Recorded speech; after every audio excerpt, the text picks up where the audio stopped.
नमस्कार, आप देख रहे हैं स्ट्रीट बज़ और मैं हूं आपके साथ आरुषि राय। स्वागत है आपका हमारे विशेष कार्यक्रम भारत का चुनाव में।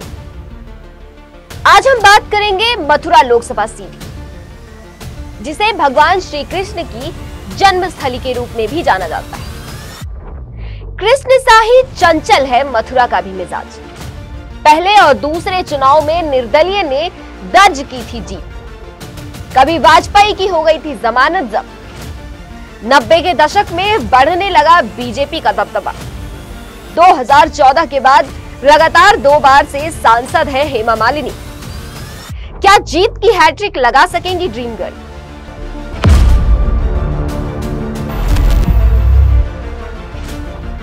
उत्तर प्रदेश की पश्चिमी सीमा यमुना किनारे बसे मथुरा संसदीय क्षेत्र की पहचान भगवान श्री कृष्ण की जन्मस्थली से है। पौराणिक साहित्य में मथुरा को अनेक नामों से संबोधित किया गया है, जैसे सूरसेन नगरी, मधुपुरी, मधुनगरी, मधुरा। मथुरा की लोकसभा सीट यूपी के हाई प्रोफाइल सीटों में शुमार की जाती है। भगवान श्री कृष्ण की जन्मस्थली मथुरा। कृष्ण सा ही चंचल है मथुरा का मिजाज। पहले और दूसरे चुनावों में निर्दलीय ने दर्ज की जीत। कभी वाजपेयी की हो गई थी जमानत जब्त। 90 के दशक में बढ़ने लगा बीजेपी का दबदबा।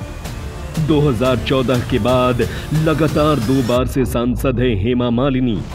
क्या जीत की हैट्रिक लगा सकेंगी ड्रीम गर्ल?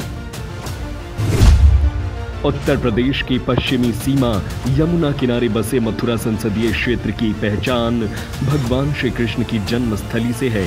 पौराणिक साहित्य में मथुरा को अनेकों नामों से संबोधित किया गया है, जैसे शूरसेन नगरी, मधुपुरी, मधुनगरी, मधुरा। मथुरा की लोकसभा सीट यूपी की हाई प्रोफाइल सीटों में शुमार की जाती है।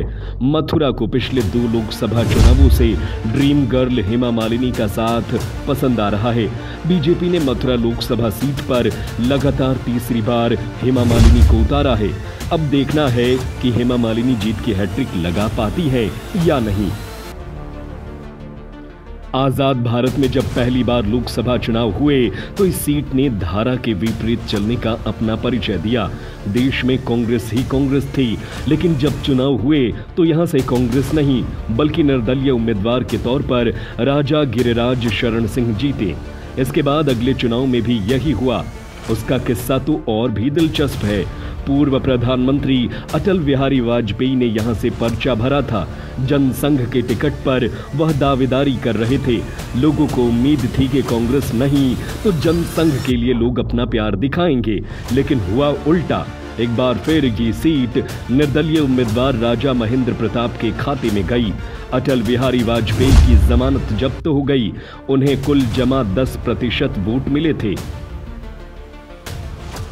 यहाँ पर संसदीय परंपरा की शुरुआत 1952 के चुनाव से होती है और तब राजा गिरिराज शरण सिंह बतौर निर्दलीय ही चुनाव जीत गए थे। 1957 के दूसरे संसदीय चुनाव में भी निर्दलीय उम्मीदवार के खाते में जीत गई। तब राजा महेंद्र प्रताप सिंह को जीत मिली थी। 10 साल के लंबे इंतजार के बाद 1962 के लोकसभा चुनाव में कांग्रेस का मथुरा सीट से खाता खुला था, जिसके बाद साल 1962 से 1977 तक लगातार 3 बार कांग्रेस का कब्जा रहा। 1962 में चौधरी दिगंबर सिंह विजयी रहे थे। 1967 में भी वह विजयी रहे थे। साल 1971 में आम चुनाव में कांग्रेस को फिर जीत मिली और चकलेश्वर सिंह सांसद बने। इमरजेंसी की वजह से कांग्रेस को 1977 के चुनाव में कई सीटों पर हार का सामना करना पड़ा और मथुरा में भी उसे हार मिली थी। 1977 में जनता दल के मनीराम बागरी को जीत मिली। 1980 में चौधरी दिगंबर सिंह फिर से विजयी हुए, लेकिन इंदिरा गांधी की हत्या के बाद 1984 के चुनाव में कांग्रेस को सहानुभूति लहर का फायदा मिला और यह सीट भी उसके खाते में आ गई। लेकिन 1989 में जनता दल को जीत मिली। 90 के दशक में राम मंदिर के आंदोलन में बीजेपी का मथुरा में दबदबा बनने लगा। साल 1991 में सीट पर पहली बार भारतीय जनता पार्टी को जीत मिली। जब चुनाव में साक्षी महाराज को जीत मिली फिर 1996, 1998 और 1999 में बीजेपी के टिकट पर राजवीर सिंह ने जीत की हैट्रिक लगाई।